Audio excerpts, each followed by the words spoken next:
The Rap Roundtable. Yes, sir. The Rap Roundtable is back with another installment of Monday Night Raw. Y'all know what it is. Y'all know what we do each and every Monday. Before we get into any talking points, hit that like button. We need at least 400 likes on each and every video. Y'all know what to do. Hit the like button. If you ever forget to do so, we got the ticker at the bottom of this. Hit the like, hit the subscribe option. We just got over 21,000 subs here on YouTube. The next checkpoint is 22,000 subs and eventually 30,000 subs. So if you're here now and you locked in, you're already in the chat, we see y'all. Hit the like, hit the subscribe option, lock in with the Rap Roundtable. It's your boy Jarvey alongside Macito, alongside Dini the Balance. Yo. This year the Rap Snob might pull up with us. We don't know yet, but as promised, we have a very, very, very special guest pulling into the Rap Roundtable. Glasses Malone, glasses low, G Malone, whatever you know him as. Yes, sir. Rap Roundtable, bro. Man, thank y'all for having me, Brody. What's the deal? Absolutely, absolutely. Listen, man, it's been a very exciting time, I would say, over the last 12 months in hip hop. And as us being an East Coast podcast, we've offered a lot of New York point of views to this culture thing. But then at the top of the new year, Joey Badass, he did something that got a lot of people on your side of the map talking. Certain people were offended. We'll get to that later. But then it just kind of sparked up a whole thing where it's like there's always like a disconnect between New York hip hop and LA hip hop. And our chat keeps telling us we got to talk to you to get a better understanding of LA culture, LA hip hop. So we give you the full ISO to start it off. Why do you think there is a disconnect between New York and LA when it comes to this culture of ours? I don't think it's really a disconnect. I think it's just competitive. Okay. That's all. I think New York is Big Brother, the founder of all this, New York City. You know what I'm saying? So I think the West always lives in that space of trying to impress Big Brother with it. You know what I'm saying? So the moments that are impressive, you be hoping that New York, gives that approval. You know what I mean? So kind of like how gangbanging is. Respect. So you always want New York to approve of the moves you make, especially if you grew up in my age or pretty much in any age, unless you like 17. You know what I mean? If you over 35, you grew up to New York, you grew up to hip hop from New York, setting it all off. Every last person. That's a fact. Because I feel like a lot of times we have these conversations. We got one of my homies just out west. His name is Baylor. BTG. There's always a situation where they say like, we too arrogant, or we try to like little bro the West Coast. But then we'll say like, yo, we love the West. We love the music. We love the culture. So I always feel like as a New Yorker, we're on the defensive as opposed to them really understanding like, yo, it's not the 90s. It's not the late 80s. We really, whatever y'all thought we on, we not on that anymore. But it seems like there's a distrust of New Yorkers when it comes to the West. The West definitely get a hard judgment because things happen. But I mean, I've spent a lot of time in New York over the last 20 years, like a lot of time, like abnormal amount of time, and not on no interview circuit, but like really just hanging with homies. You know what I mean? Like project, just thugging, fucking with homies. And I know that's not real in real life. So that's why I kind of formulate the concept of competitiveness. Again, little brother trying to show big brother something every time. That's just kind of how it goes. So I think more than anything, we just kind of find our way.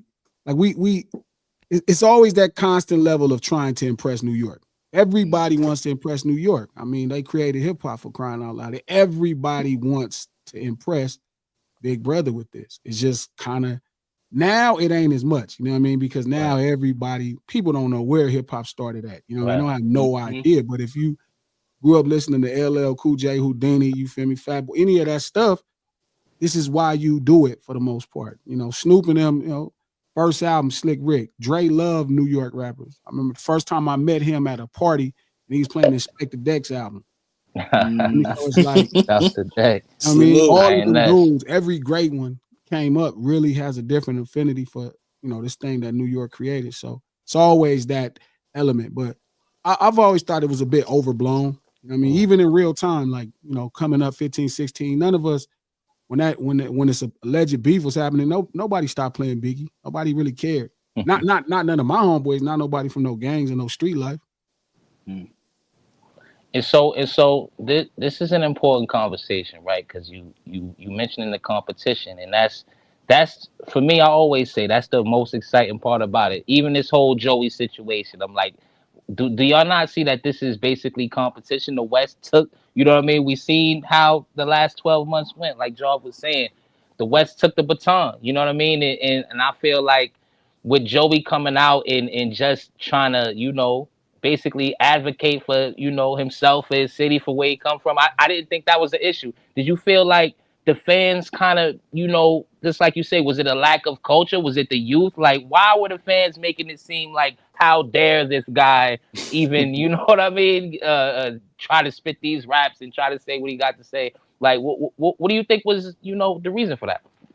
I don't really buy into that was the energy. You know what I mean? I think there's a group of people that are fans of this culture we be talking about who buy the music that don't quite get that competitive level.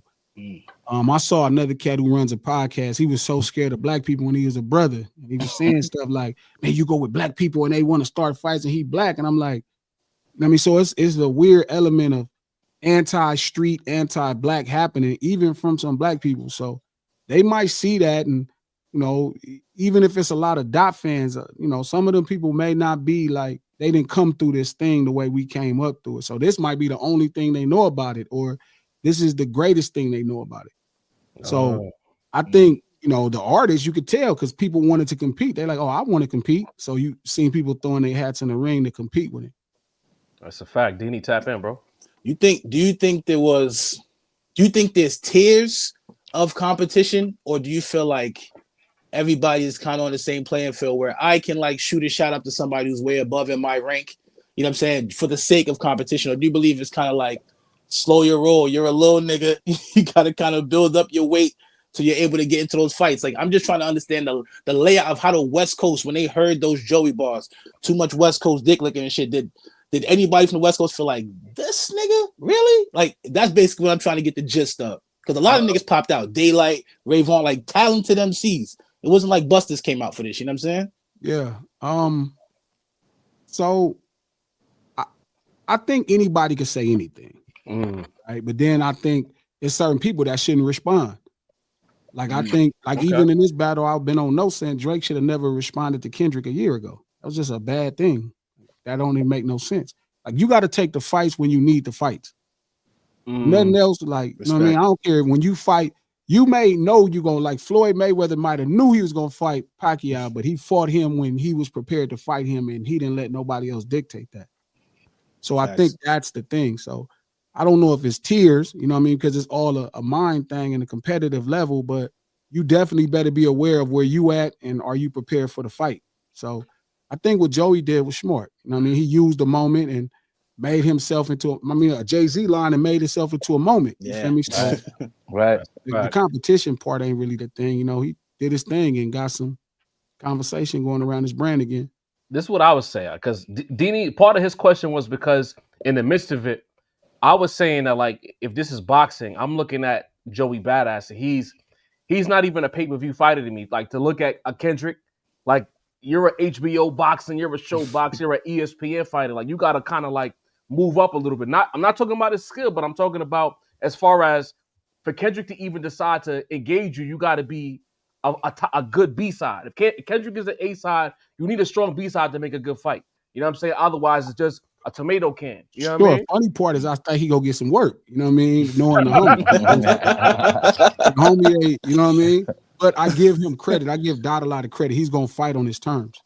You're not going to get him out of his terms to fight. And that's what really, your job is, to figure out when's the right time to fight. So like Drake picked a bad time to fight.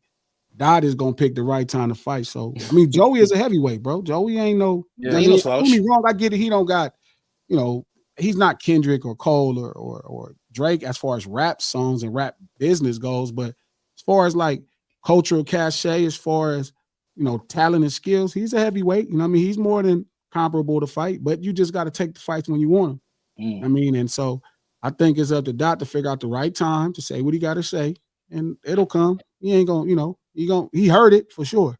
No stone left unturned. Copy. Yeah, none of that. You know what I mean? That's, one thing I ain't gonna lie, bro, that TDE school, bro, shout out to Tom. Shout out to dude, heavyweights, man. That's a great way to put it. It's almost like an institution in a lot It's of a ways. fraternity, I bro. swear to God, bro, we back there competing, chopping heads off, bro. Like that's just what it is. So all the stuff that people trip off of control, that's just normal. Like this how we talk. Like nigga, we talk to each other like this.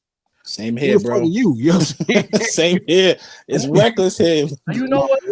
And I feel like that's been a big disconnect. Like, and I guess because for a while, like there was a good 10, 15 years where rap really wasn't competitive. Like rappers talking shit to other rappers was like a Tuesday. When we was kids, like if a rapper wasn't throwing a little stray or a little shot, Regular. or they wasn't just outright squabbling, like it was slow. So when people hear these things now, everything just turned into like clout chasing. It's like, bro, I can tell now I feel like I got an ID rap fans. Like, how old are you? Because for you to get you to call Joey Badass what he did clout chasing, I don't think it's clout chasing. I think he wanted to spar. He wanted to fight. He definitely wanted to fight. Yeah. So no, I agree. We definitely in a false kumbaya time. You know what I mean? The blog era created a false kumbaya time because none of these niggas really like each other, but they all put on the front like they do. Feel me? And you know, that's why I always laughed. I used to always tell dog, I used to be like, bro, you are different. These niggas is not gonna be able to deal with you being you. The kind of other guys, those was the guys I grew up listening to. They not around no more. You say something about somebody now, you know what I mean? Like I remember the Control verse. I thought that was so much for that simple idea. I was like, he ain't trying to be the best. Like that's normal. They was like, man, it was a hoopla. Everybody was hot, and even this one, like I'm like, this is something to y'all. Like, man, y'all didn't hear this shit the way I heard this shit. That's because it's that participation trophy era. Everybody want to be friendly. Everybody want to say they was in it. Nah, somebody has to be the best. Yeah. To me, like if you making radio songs and you trying to do jingles and make the hotline bling, cool. But once you decide that you lead it with bars and lyrics, there has to be a best. Those are the rules. I mean, there's no other way around it. And Always if you try been to like that. or some kumbaya shit, at a certain point, it's gonna come to a head. I feel like that's why J. Cole look crazy, to me at least, because it's like you can't scream you the best for 5 years. You know what I mean? The 5-year window that Cole was out, he was the best. You know what I mean? Crazy. I act like you want to compete. Talk about competing. And then somebody challenge you to compete, and it's like, yeah, this is gonna get da. And that's my brother. I laugh, but you know, again, like he missed a moment. You know what I mean? And huge moment. Maybe he feels like, you know, he didn't want that type of adversity or controversy next to his name, but that's really where you get to see who you are with the adversity. You know what I'm saying? Yeah, you want to go through it. Talk about it. Now, Glasses, you mentioned something earlier about, you know, there being an underlying anti-street, anti-black, you know, kind of sentiment within the industry, and we kind of had a conversation not too long ago about Kendrick kind of changing the baseline for that moving forward. You know what I mean? With how he took out who he took out last year, the Super Bowl performances, you know what I mean? The album. Now, for me, I'm not sure, right? I feel like it could be almost like a midway point in the game. We could go one way. We could put to rest the shiny suit era. You know what I mean? Or we could continue with the shenanigans. You know, do you feel like Kendrick alone could lead that way, or do other artists kind of have to, you know, follow suit and get with the program? So I look at it a little bit more unique. Like I've been beating this drum for the last 6 years. You know what I mean? I sat on the Breakfast Club in 2019. They asked me about him, and I was like, "Yo, bro, not hip hop. He understands rap music a lot better because he studied it. But the culture, he's not with the culture of it. Not the artistic merit of making a rap song, but the things that make it sweet. The intangibles, the genuine thing, the fashion, the get down that makes hip hop hip hop. It's not necessarily the English techniques. That's a part of it once you come from the background. So once I understood what hip hop was, it took a long time. I never felt entitled to it. You know what I'm saying? So like once I figured it out, I was like, oh, okay, this person ain't. I get what's going on. And along that study, I got a chance to study jazz and rock and roll and see what happened to those genres. Seeing the artists that kind of pivoted those genres into places where they look unrecognizable to us. We don't even recognize rock and roll. Lil Uzi Vert's a rock artist. We don't even recognize it. We like, nah, it gotta be hip hop because we just look at rock like it wasn't something we was doing. We look at jazz. It's like we lost everything multiple times because we didn't really enforce the culture of it. Like country does a good job of it now. You know, they not letting you got to live it. Right. Beyonce from Houston, Texas. Feel me? She from the South. And they like, yeah, nah, you got to put in more. You can't. It's fucking Beyonce. So I feel like hip hop deserves it. So moving forward to this battle, I think it hit all our eyes. Yeah. Like now we see it. Everything you Right. say, we looking like, huh? I mean, is that suspect? Like, what's up with Cuz? Like, is that legit? Like, what's up? So I think he reset it, and now it's on hip hop itself to pick itself up. I mean, I don't know if God is even going. I mean, I don't know. I don't really talk to him about music like that, man. It's really my friend. So it's like I don't even know when he's gonna put out music. I don't even think that's important, but I think it does open up a new opportunity from somebody from New York or somebody from Los Angeles or somebody from Memphis to really put it down and take that thing. It's time for a bunch of people.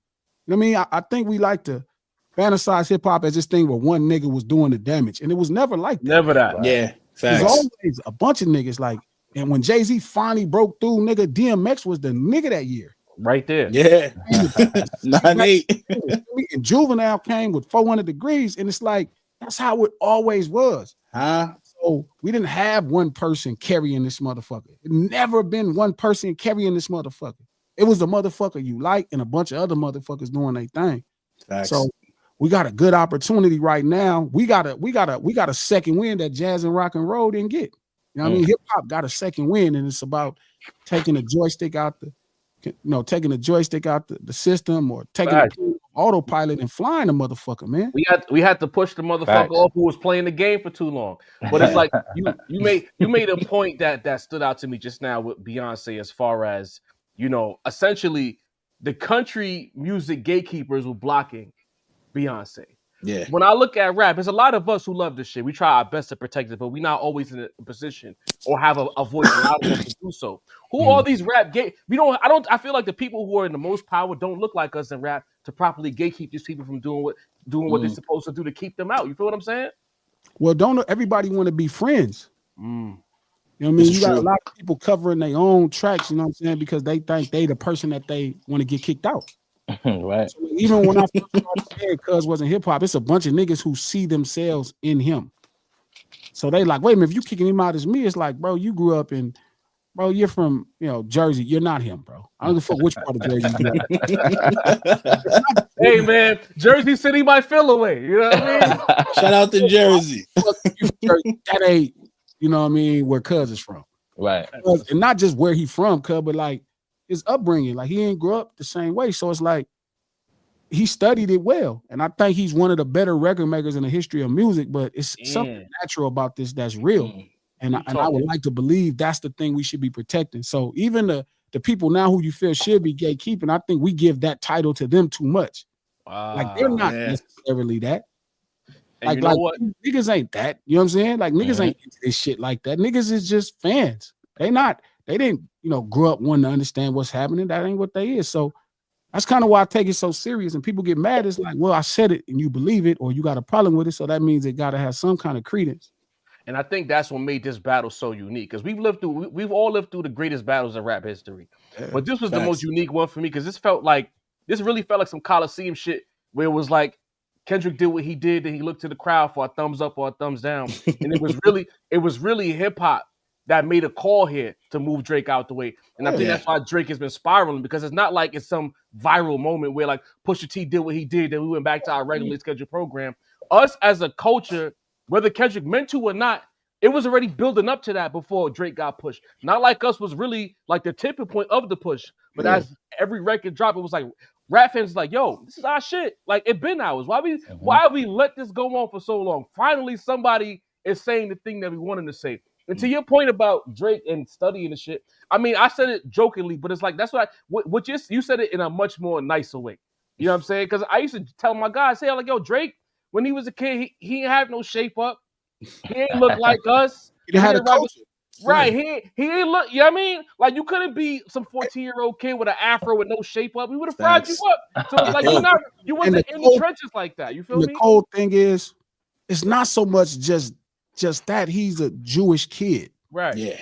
Like not like the Beastie Boys is New York kids that are Jewish people. Yeah. It's different when you just a Jewish kid, Jewish kid.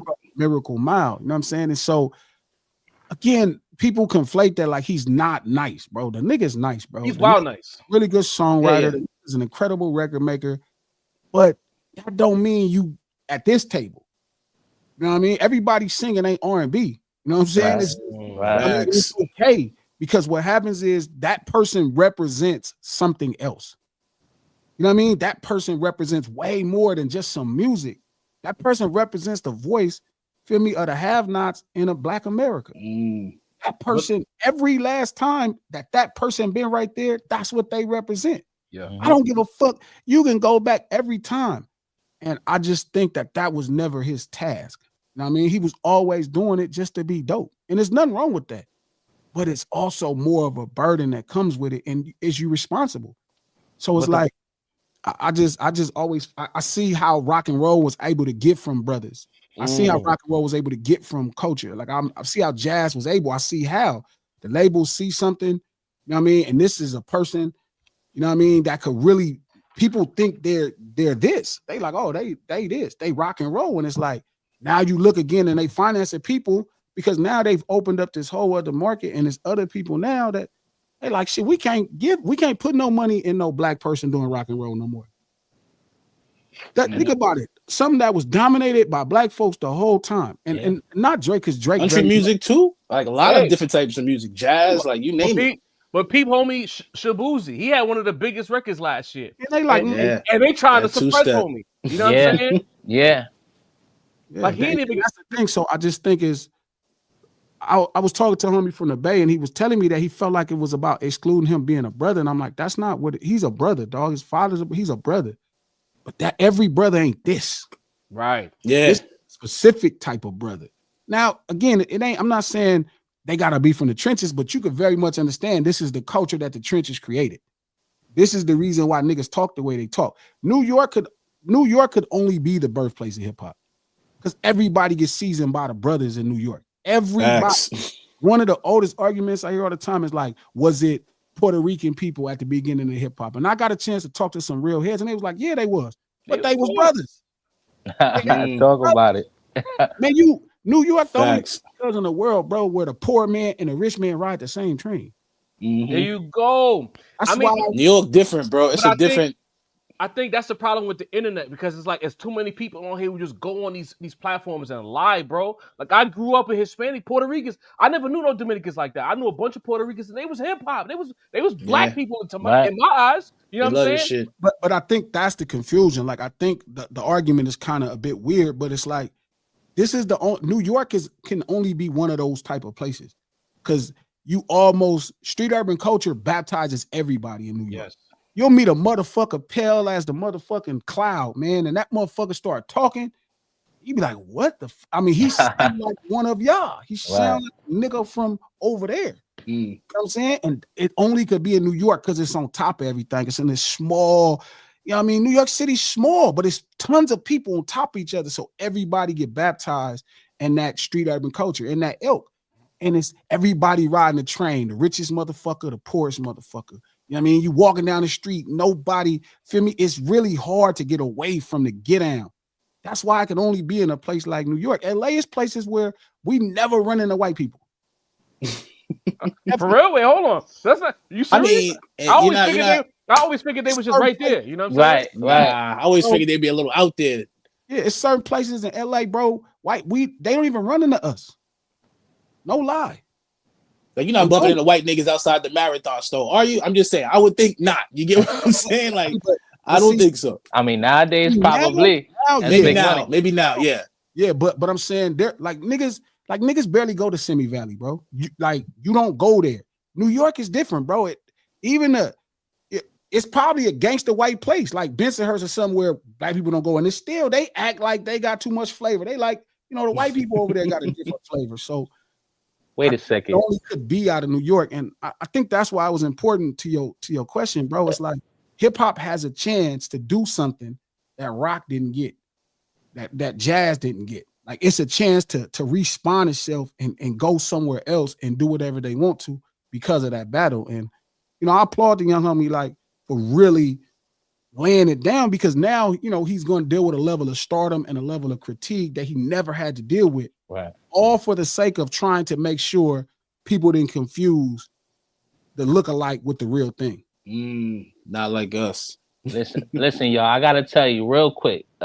Glasses. I didn't know you was plugged in right there. You just gonna casually drop Bensonhurst in the middle of the conversation. Yeah, for real. For folks that never been to New York, though. that's like third level. If he know what Bensonhurst is, that he'd have been around New York. All right. Let me tell you something. I got a car, my nigga. I've been driving for almost 20 years, and I can count on two hands the amount of times I've been to Bensonhurst, and I'm from Brooklyn, bro. You know what I'm saying? That's not our neighborhood. You only go in there for food if there's a restaurant that happen to be in the area. That's it. Or Little event. You want to sneak a hunt, and that location just happens to have what you're looking for, type shit. We don't Every be over time- there. You know what I mean? Every time I go and fuck with the homies in Flatbush, right? I like, cause you know when I go to New York, I make my real Flatbush. ghettos, right? So like I'm with the homies, you know what I mean, chilling. I'm like, y'all finna go to Staten Island and fuck with the Brim homies. Yeah, I'm cool. I ain't going over there. Like, why not? Bro, it's right there. Like niggas don't move. You know what I mean? Like, niggas got their own thing. So like maybe a homie would go with me to Queens or something if I'm going to South Side or something. Maybe even like me and Wink went to Harlem. Yeah. None of them niggas is going with me to Staten Island. I got something else. It's the same thing here. Look, yo, there's niggas in New York who won't go to certain places in New York, Glasses. So it's understandable, bro. Why you subbing me in front of Glasses? You know I'm how to not subbing you. I'm telling niggas, come to the hood, man. It's a beautiful place. Come to Soundview. He talking that talk right now. I ain't gonna lie. Quick question though for you, Glasses, because you breaking shit down on a real like molecular level right now. Sure. In your own opinion, something hip hop needs to let go. So we need something that make the game proceed forward, something that you take away to stop the digression, I guess, if you get my gist. Regression, my fault. Something hip hop needs. More connection between the legends, the elders, and the youth. Talk about it. You know what I'm saying? Like people, hip hop, the MCing part of it feels like a young man's game, but hip hop has always had elders scoring the music. Yeah. I mean, the most earliest successful stuff, like before Maul came, you know what I mean? Larry is a little older than other people. Sylvia Robinson was older than Melly Mel and them. You know what I'm saying? It's like it's always been a connection of blackness at the most primal level that's making it happen. Feel me? That's something it really needs. Like one of the greatest things that happened to me is going to seek out elders from the West Coast and East Coast to understand what this shit is all about. You know what I mean? That was big. That's something hip hop truly needs. Like it more, you know, more Swiss beats with, you know what I mean, young people, more, you know, that pushing with each other. I mean, we gonna have to come together to make it work. You know what I mean? If we want this to persevere, something hip hop connections. Before you even get into that, Glasses, I gotta because that's a very interesting prospect right there. Would you say that's a failing on the OGs or the is the youth too hot headed to take the advice they need? Like whose fault is the disconnect about? I mean, you got to know. Everybody got to know they need each other. This is true. Everybody got to know they need each other in some capacity. Some elders could be like, I got enough money, I ain't tripping, but you still make music, so you still want to make new records. You still want to make new history. So that's a value for young people. Young people got to like, oh, well, I'm going to do it my way. And it's like, yeah, but ain't nothing like connecting with somebody who did it at the highest level. For real. So you got to see value in each other. You know what I'm saying? If you don't see value in each other as people from this shit, you know what I mean? You kind of not going to benefit. Dre is 10 years older than Dog. Damn near. You know what I'm saying? Imagine that, like, you know what I mean? That probably helps the relationship. Yeah. Right. I mean, so it's like, you know, that it's a value in that. Something hip hop doesn't need. So many, right? Yeah. It's not that I many. thought it would be a good question. Stop thinking the music is regional. The music itself. Break it down. So it's like, I remember people would tell me like something has a West Coast sound. And I'm like, what you talking about, the song? And they'll be like, no, the beat. And I'm like, nah, the beats don't have like a West Coast, or like you only familiarize them because some big song came from that region. And they was like, no, so you don't think Dr. Dre stuff sounds like the West Coast? I'm like, no, it sounds like Leon Haywood, or it sound like Parliament, or you know what I mean? Like, so you don't think this, and it's like, nah, that's not real. Like all of them dudes who was really successful just cooked with what they was cooking with. They didn't know what was East Coast or West Coast is. You know what I mean? You had no way. And then the record got built, and then that established the way we see regional sounds. But I think so many people that are producers in the business now walk in thinking I'm going to create a regional sound versus let me take whatever I'm inspired by and make the best version of that style of music. Like this shit still all just funk, R&B, feel me, jazz, jazz, blues, whatever. I mean, cook with what you cook with what's on the table. You know what I mean? Don't worry about what you don't got. And there's too many people like taking ideas, trying to make them West Coast versus making the best idea, and then the rapper makes West Coast. That's interesting because I look at it the opposite way. I feel like, or maybe because I'm kind of jaded by the internet, I kind of miss the regionality in rap. I feel like when we was younger, I used to look forward to hearing a West Coast album because it don't sound like the shit that I'm listening to predominantly. When Cash Money started blowing up, then you had homies like JT Money, Trick Daddy popping off down south. I love that shit because I felt like it just added different dynamics. And when the Texas homies started to go crazy in the early 2000s, I'm like, I love this. I feel like everything started to get too much into a melting pot, and I kind of miss hearing things that sound like a particular region, you know? Like maybe I'm wrong, you can put me on, but I feel like the lyrics is what make it sound like that. Gotcha. Like a lot of times people want to act like the West Coast started funky hip hop. How you disrespecting Larry Smith or Eric Sermon? I mean, before we even touch that, Eric Sermon and Larry Smith been fucking with funk. Lord knows Eric B, you know, maybe it was the James Brown style of funk, but 5 minutes of funk is as funky as you can get.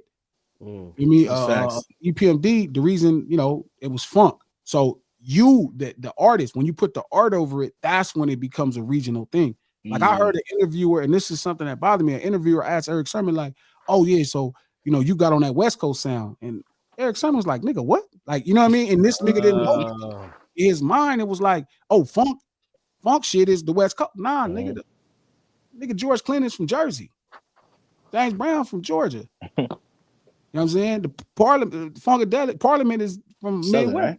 right? Funk Brothers in Detroit, like, you know what I mean? So I get it. We had big records over funk, but funk never solely belonged to us. Feel me? Like it just didn't. So not the records themselves. When you finish the records and you make the project, then that becomes the regional offering. But the music itself is very much just black music. Like I like to think of hip hop as street urban culture built on top of black music. Yeah. Like Jav, I'm guilty of that. Because when I spin your joint, cancel these nuts, I was like, yo, this is some West Coast shit I'm listening to. You know what I'm saying? By the way, that was the album I didn't know I needed in my life, but I needed it, bro. You know what I'm saying? Somebody had to make that album, bro. It had to be you. You feel me? Yeah, it's the only one I could make, man, at that time. So I think a lot of times we just kind of the regional offering is when it had this unique feel. Right. But don't get me wrong, I do think we took the funk a lot more than everybody else in hip hop. Yeah, did, bro.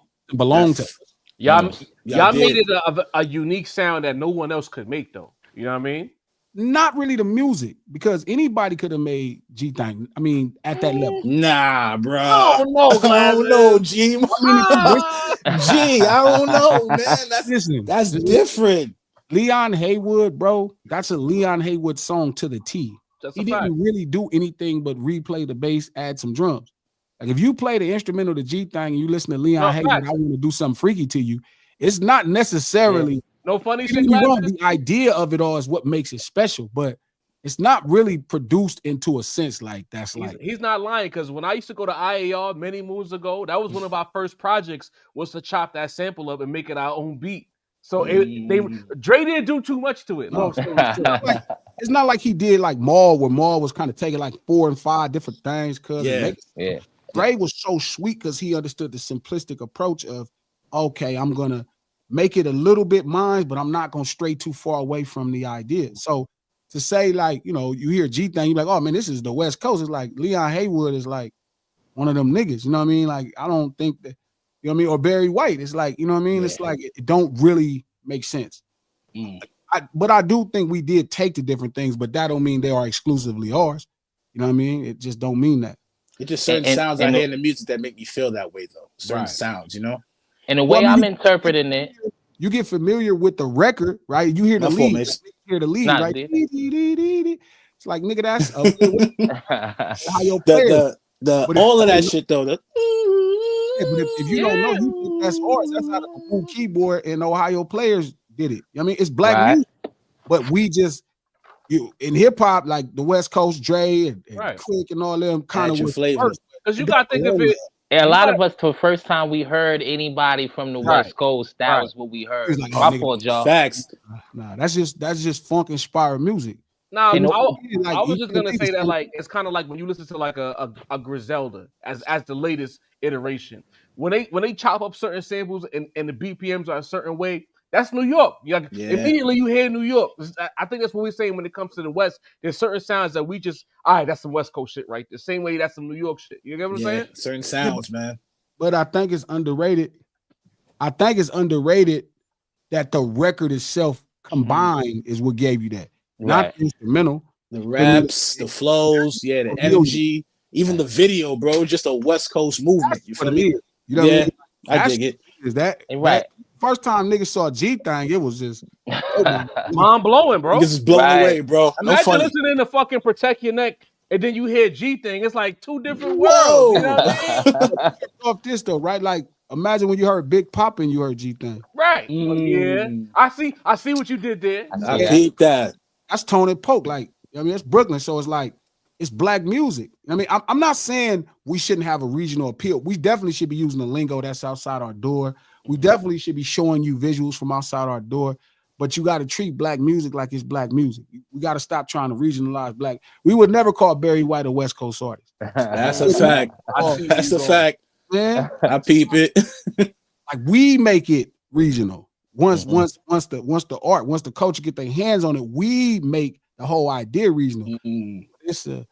It'd be weird to call James Brown a down south artist. You know what I'm saying? You tell them older black people, soul funk. They belong to all of them. I mean, George, East Coast artist. That just, you know what I mean? It wouldn't work. Nah, I feel that's basically what I was just about to ask. You know what I mean? To be honest with you, that it's not that you necessarily don't feel like there's regionality in hip hop. It's just you don't look at it as the Sonics and the producers deciding that. It's the MCs. You know what I mean? The slang, the blocks, the way you dress. Yeah. You know, that's what makes it regional. The music is just black music. It's just fire. You know what I mean? Right. Like, I want to do something freaky to you. The sample that made G, that's a big ass song. Yeah. It wasn't like no. That's facts. You know what I mean? That wasn't like no punk song. That was a big fucking deal. You know, we just young, so we don't know, but that shit was big. So, you know what I mean? To one day wake up and say that instrumental because you added some kicks and some hats and you replayed the bass line. That's like, you know, a travesty. And I think that's what's wrong with hip hop too. It's like, I agree with Jar because you do need regionality in hip hop. That's a driving force of it. But establish that it's black music you building off of. Don't try to like, cause the nigga take some shit that got jazz and put a lead on it, and then don't understand why it's not working because they just like, well, I'm making it West Coast. You can't make that. Just make it West Coast. You gotta make that jazz. You know, I mean, when you hear Biggie, you know, you hear Biggie Hypnotize. That's a West Coast group. That sample, right? That's Herb Albert, Tijuana Brass, Rise. Feel me? That's them niggas from LA. Yeah. But when you hear motherfucking Hypnotize, that ain't what you hear. That's facts. You know what I'm saying? And if you play Rise, like you'll be like, damn, this motherfucker the same song. But when Big get on it and then you see the visual, it's amazing. You know what I'm saying? You like, oh, I'm there. I'm right there. I mean, you speaking facts because Primo is from Texas and Alchemist is from out there, and they the most New York sounding producers ever. This is facts. You know, it's really about the music itself. I can see the vision for sure. Yeah, and I think that's important because that's what's fucking up the records. That's why hip hop ain't manufacturing the biggest records in the business like it used to because the commitment for Swiss and Dre and Puff and Maul and Timbo, JD, you know what I mean, and all them dudes. You know what I'm saying? The commitment to them was making the best music, the best record possible. They wasn't trying to make it sound West Coast. How could Dre make something sound West Coast? There was nothing to make it sound West Coast. He had to just make funk. He had to even make it funkier. How do I make this funk? You know what I mean? That's kind of the movement. Like you hear Regulate, you know what I mean, by Warren G, and it's like, That's Michael McDonald. Like Yeah. their job was to make keep forgetting. street. You know what I mean? How do you make I keep forgetting street? You know what I'm saying? And that's why I think they had such a success. They were pursuing really great musicians and then using their culture as like a connecting point to make us all around the country feel it. So I think we have to dedicate ourselves like them dudes did to black music. Like we have to dedicate ourselves to knowing that this is black music. And then once you build the culture on top of it, that's where the regionality comes in. Because outside of it, you just keep crossing things that don't work together. That's a fact. This has been a very eye-opening conversation because I'll say I've been guilty of looking at regionality from a sonical perspective and not taking into account the artistry. Because as you make that point, I think about I can't remember the name of the Redman song, but there was a Redman song where the sample, he flipped the sample that was also flipped by a West Coast person. And the only difference was the fact that it was a guy who's from New Jersey, but a lot of New York energy. Then you had a West Coast artist who flipped the same sample. It was like two different songs, but the only difference really was maybe the BPMs to a certain degree, but it was the artists and how they were rapping on it. And I never thought about it that way until you said it just now. It's like whole time we're thinking about the beats, and it's really the rapper. Because Snoop was not in real time. Snoop was not rhyming like no New York nigga. We never heard that like that before. He was bringing his own twist on it. Before that, you had the Easies of the world and their own approach to it. And I can say for myself, again, like early 2000s, when I really started rocking with Texas, I'm like, yo, like Paul, I never heard nothing like Paul Wall before. I'm like, this shit is amazing. You heard Houston. Yeah, you hear him and you hear this version of Houston. Exactly. But to your point, it's like, I think that's what's wrong. I mean, I think that's a big problem. The commitment to black music is lacking. I mean, it's more of a commitment to trying to make hip hop versus making the best black music and bringing the street out of black music. Like making the drums hit harder, boom, boom, boom, harder than when Leon had it. Dre made that motherfucker hit. You know what I mean? He gave it more hardness to match where blackness was at that time. And when him and Dog did their thing, you could just they breathe and feel it. A lot of times we call something East Coast and it's really mall. Like that's just raggedy. Like you just biting mall, bro. It's all making it East Coast, bro. You're biting mall. You said it. That's like if you make a style like Swiss and you're like, oh, this East Coast. No, you're really biting Swiss style. Yeah. So say Primo, same for Tony Polk. It's like, you know what I'm saying? It's like you really supposed to find your own thing in the music. You know what I mean? When you're making it. So a lot of people feel like Dre sound is the West is like, but if you hear Dre and Battle Cat, they shit sound night and day. Completely different. Battle Cat and Warren sound night and day. Facts. You could clearly hear that something different is happening on all of their records. And I think that's what's wrong in hip hop now. It's not as obvious. And I think my fault, y'all. I think the biggest modern example of that is trap music, right? Because to us, trap music is T.I., is Jeezy, is Gucci Mane. But if you hear the way, I guess modern music critics or, I'll say it, white guys talk about trap music, they mention dudes like Travis Scott and they mention more of like the production, you know what I mean? How the 808s hit. And it's like when I hear people talk about trap artists and I see not think of fucking Travis Scott. Nah, you know what I'm saying? So you do not. I see what you're saying. It's really the artist, man. It really is. You bring the flavor to it, you feel me? So it's like that's why Jay-Z could do like nigga what nigga who. Nobody thought the South. Nobody thought of the Midwest. You know what I mean? Flow. Make it what it is. So it's like, I think that's a big problem. It's way too many people not taking black music serious enough when they're creating and trying to maximize what it is they're making. They're so busy looking at everything else going on. And I think that's why it was better because they didn't have nothing else to look at. They didn't have there wasn't no other hip hop. You couldn't look at 1 million producers that made hit records. Nothing to trace. Nothing to trace from. Yeah. But Mace, you made a good point with that trap music thing because I could tell you firsthand as a person who was watching T.I.'s rise, and I'm like, that's what I thought trap music was. And I started following a particular wave with the South. I listened to the Jeezys and the Gucci's. And then when I circled back, when they was calling things trap, I'm like, this ain't the trap that I remember listening to like maybe 2-3 years ago. And I'm like what's going on? And it felt like it lost its way. And you had guys like Little Pump and a few other cats that was trying to pick from that sound. And it's just like the shit lost its way because motherfuckers wasn't really dictating the terms of this is what it is from this is what it ain't. And I'm glad that you brought that up because to me, trap music is the perfect example of if you don't have like people in right positions, things get lost along the way. Yeah. You know what I mean? Sometimes you need a little gatekeeping. Travis and Uzi make rock music to me. Right. Not Yeah. trap. Make hip hop. You know what I mean? That's not to say they don't rap. Same with Cardi. They are making some other shit.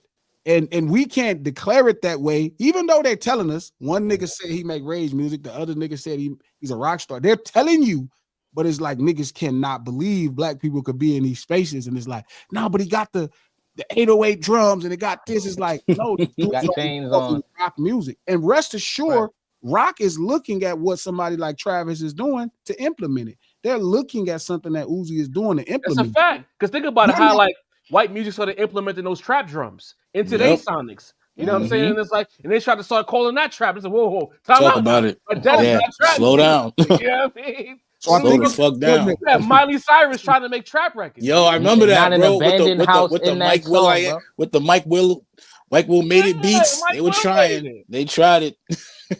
And it's like, I feel like but we fucking up too, because we feel like again, if somebody rap and they black and you hear some hard drums, like, oh, that's rap or that's hip hop. And it's like, let these brothers go out and colonize our other spaces back.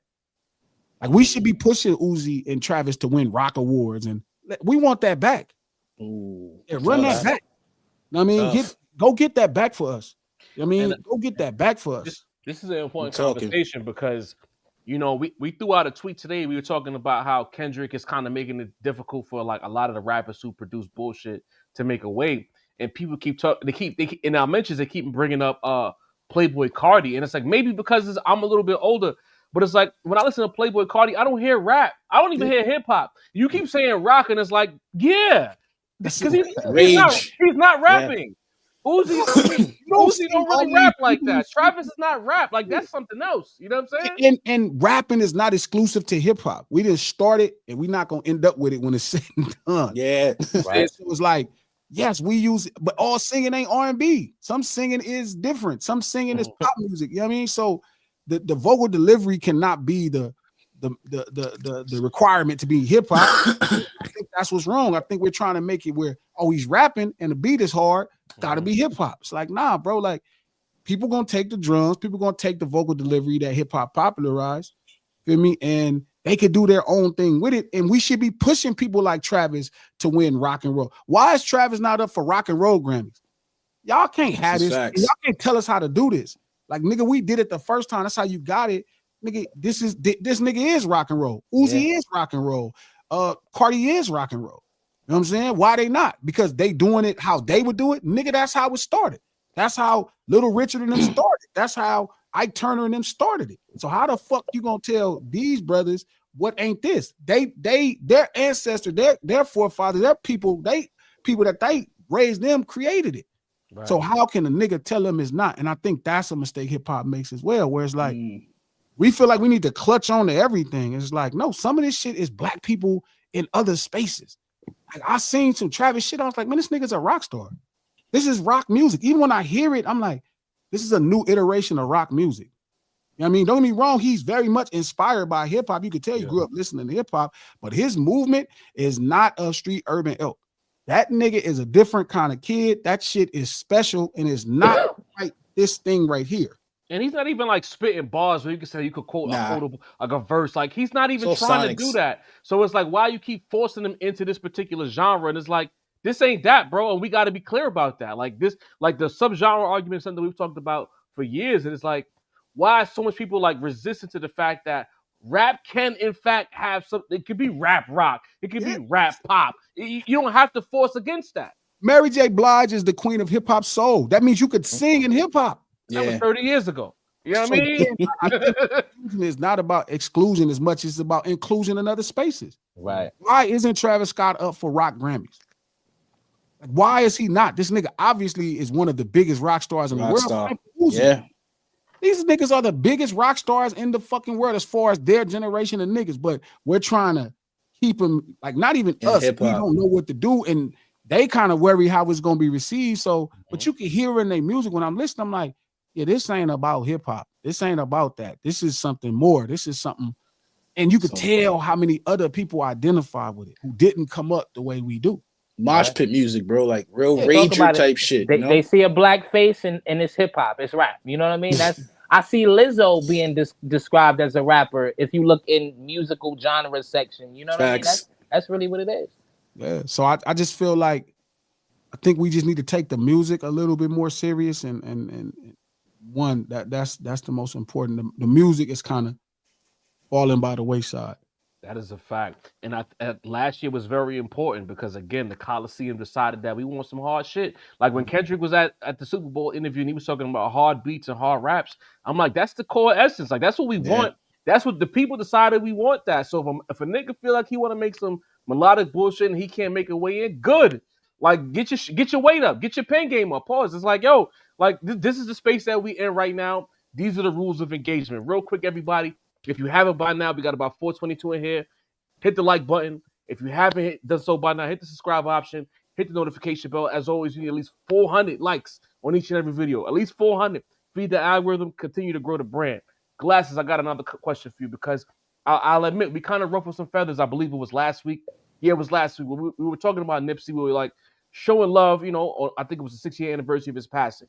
Mm-hmm. So we had a conversation where we was like, from an outsider's perspective, we were looking at it as like, how different would the West be had he not passed? We felt like some of the things that Drake was saying about the West Coast and he get more love than Kendrick, being comfortable saying that type of shit.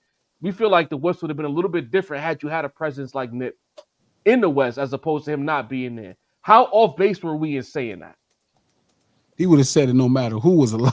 Okay, there you go. There you go. Drake was feeling himself, and he kind of probably thought that was true. You know what I'm saying? But he would have said it no matter who was alive. You know what I mean? If Nip was alive, some things would be different. You know what I mean? But that was bound to happen. All of that last year was bound to happen. That needed to happen. It was something that I didn't think was gonna happen. 2 years before, I was like, yeah, hip hop is on its way out. You know what I mean? Like they finna get it. They finna start pushing white folks as the rappers. You know what I mean? Like I could see it coming. You know what I mean? I was like, oh, they got one off. They got somebody off that's out of the culture. They gonna get another one off. Shout out to Jack. You know what I mean? They got Jack. I was thinking Quando. Jack Harlow. Quando Harlow. I was thinking it. Jack Harlow had that #1 for 10 weeks. I was like, you know what I mean? They got it. Quando Harlow. You know what I mean? This is like forgive me for lack of better terms. This was like my prayer answered. Like I wanted hip hop. I finally fell in love with it. Like I fell in love with the shit in 2019. Like I didn't want to lose it that fast. Like I had been in the business since 2007. Right. You know me? So like I finally love it. I finally figured out what made it special, and you know, I advocated for it, and it brought me closer to brothers all around the world. And I'm like, man, this is special. Like I felt finally like, man, I got something that I love as much as the set, or I got something as much as I love as drag racing, the cars. You know, I got something like, and it was like I could see it like dwindling off. You know what I mean? And I found myself always going backwards. Like, oh, let me go listen to this. Let me go listen to the first LL album. Let me go listen to this Treacherous 3. Let me go listen to this. Feel me? Like I found myself having to go backwards just to get it, because where we was at that time, you know what I mean? It was just a bunch of shit that just didn't really have no heart in it. It didn't have no real soul to it. Like hip hop, what's funny is this is one of the harshest things I'm ever gonna say about Kanye being in my top 5 is like, I remember not feeling Kanye's first 3-4 albums, not feeling them, like not saying they weren't good. They were like great, right? They were executed scientifically perfect. But me not becoming a fanatic because of college dropout, you know what I'm saying, late registration and graduation, I wasn't a fanatic. Like I was like, oh, some dope shit on here. I'm gonna play them. I'll jam them. But I remember like, and then falling in love with him, right? When Dark Twisted Fantasy, Pablo, Ye, Yeezus, like when he started gambling, you know what I mean? Creatively everything wasn't in the box. It wasn't like I was listening to his best rendition of Cuz Rest in Peace. What's homie, the producer? Jay Dilla. Like he's not giving me his best rendition of Dilla or his best rendition of one of them. It was like, and I remember like liking it and feeling the soul off of it and feeling the struggle and feeling the desire off of it versus the first one. And that day, this was probably like 2 months ago, like I'm jamming like Cream, and then I play the Ye record back. And I remember thinking like, man, play Cream and then go play like what's this song? The Crack in that song, cuz talking about with the Shaka Khan sample? Through the Wire. Through the Wire. Play Cream and Through the Wire back to back. And listen to how much dirt ain't on Through the Wire. Like it'll blow your fucking mind. Like it just go into this clean salad, balsamic vinaigrette dress. You know what I'm saying? It just get clean. And it's, don't get me wrong, it's executed with a scientific, you know what I'm saying, like precision. Like cuz knew he just cut through. But you listen to RZA, and it's something that ain't like that in Through the Wire. You hear Cream, play Cream instrumental, play that, you'll be like, oh yeah, this right here, this is fried chicken. Grimy. This right here is fried chicken. They fried this shit. This is seasoned to perfection, to the gods. Nigga, you're gonna have high blood pressure after this.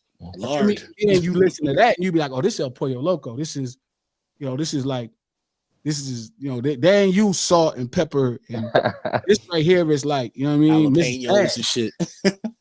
But they ain't use that grease that they used 3 weeks ago. You feel me? Yeah. A 2-week-old grease, Mace. You know what I mean? That had been in a butter stove. Like that's what RZA and them was cooking with. Yeah. Yeah, it's fresh olive oil, fried chicken. You know what I mean? It's olive oil. It's like Kentucky. It be, you feel me? But it ain't quite like over the stove. And that's a lot to say because Ye is in my top 5, and Ye is a fucking monster. Yeah. But it's like, it's some others that was in them niggas shit. When you listen to Cream, when you listen to all that fly ass shit, it could all be so simple. It's something else in that made that shit matter. And I that's the part I go back. Like I listen to that Wu-Tang record like once every 2 months, like just to be like, damn, these niggas was really, this is really in the, you could tell this is in some fucking attic in Staten Island. You could tell, excuse me, this is in some basement, bro. You could hear it. Yeah. And that, you know, that raw sound, it was dirty, you know, because that early Ye, you know what I mean? That Blueprint era that we love so much. Then he ventured off. I always tell niggas the story when I first heard the joint he did with Alicia Keys and didn't know it was him, that You Don't Know My Name. I said, we getting R&B songs on this type of shit. I'm like, this motherfucker was different. I think that's why we still like, as much as I ain't I kicked Ye back in a few times, I ain't fuck with him. But it's like, that's why a small part of us always comes back, because it's like, Ye had really good crack, bro. Like, he did something at a time that... Kentucky Fried Chicken is good, bro. Yeah, 11 herbs and spices. Friday night, bringing that bucket home, you heard? Yeah. It hit the spot. What up? Bro, I was just comparing them and like how clean it was to how this was, and I was like, oh, this is hip-hop. Like, this is what this shit is. This right here, this is old, bro. Like, when I listen to Cream, like, if I had to play one song, cuz on God, bro, like, somebody said, man, what is hip-hop? And they asked me to play one instrumental, I'm gonna play that one. I mean, you could play that whole 36 album, but we got the homie, the rap stars here. We got the whole table now on. Yes. In the building. So we've been having a fire build. I'm like, yo, I know, man. My apologies. On some good shit right now. My apologies, man. I'm over here at the Clive Davis Institute right now doing major things for my other gig, but you know what I mean? I'm here now. What's good, y'all? Glasses. Happy to see you, bro. Yeah, brother. Yo, salute, man. Salute. Thank you for having me. We got big West Coast energy in the building, man. Yes. I love it, man. I love it. Send us out West Coast guy, Glasses. Yeah, I gotta come out there. He's from New York, but he's from Cali. But he's a Cali nigga at heart, bro. You know what I'm saying? Listen, they still haven't let me forget that while they was all pulling for DMX in that verses, I was like, Snoop gonna do it to him, man. Don't count Snoop out, bro. But Dog ain't that kind of dog. Wasn't he always have too much. That's a nigga that hip hop.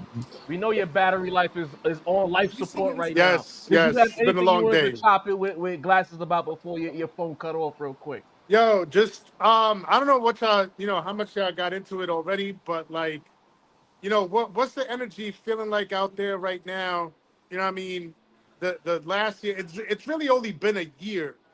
You know what I mean? Since this entire Drake and Kendrick thing happened, and now, Luther's still killing it, #1. You know what I mean? You got the whole West Coast uniting.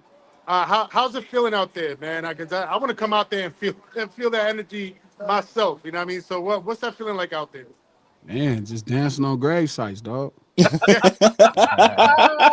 that's what I like to hear. Niggas Shit were me. reflecting and thinking of great things, man, and enjoying homie music. Like he passed away. You feel me? Like passing old Drake. You know what I'm saying? Like it's all love. You know what? That's a good On a question because t-shirt. I forgot to ask him earlier because when we go to GNX, I've always tell my guys like I listen to before they broke up a lot of LA Leakers on Sunday. I used to like listening to the unknown to the East Coast artists. Yeah. So seeing that Kendrick put a lot of cats in position that the masses might not know about. Like, what was that like for the city? Because Kendrick been mainstream, but to pick up a few of these artists who've been popping locally to give him that position, how did that galvanize the city? I mean, you could just tell it was an excitement. Like, I mean, I think there was always a desire for Kendrick and Mustard from us to do something. I mean, nobody never screamed it loud, but you could just tell it was something we wanted. So for it to happen right then and there was big. You know what I'm saying? And I genuinely, like I said, I've said it multiple times. It's his best record. It's his best album. You know what I mean? Now he could have a class. I'm not saying The Fix is Scarface classic album. Untouchable is better. I mean, somebody could have a classic album. I think that's more or less like a bridge between the audience and then. That's how I feel about Illmatic and It Was Written. There you go. To me, yeah. Crazy as on God, bro. Like the only niggas when I was in high school that played was written was the niggas that thought they was from New York. You know what I mean? Like it's a lot of niggas. It's a lot of niggas on the West that really think they from New York, and they act like New York. I'm talking about Tim's at school, Yankee hats, like big jaggies and all that. So like them. So when I heard it, I was like, oh, it's cool. It Was Written is when it happened. You know what I mean? It was like, oh damn. Oh, I see. I get it. I get what these niggas. I get what these niggas talking about. So GNX to me is his purest energy. You know what I'm saying? It's like he wasn't really worried about projecting. You know, he wasn't worried about how people was gonna feel about him being himself all the way to the T. And I could hear it in the record. I could hear it in the album. Yeah, sounds free. So I think that's what you get. And to hear the rappers that he decided to choose, like he didn't just find some new hot person. These are going to be people that dude listen to. He is somebody that keeps his hand on the pulse of what's happened artistically in this thing we call hip hop. He's going to know. And so he found people that fit those songs. And he made those songs to fit those people. That was a properly curated project as far as that goes. And I was happy to hear it because it's like, I ain't gonna front.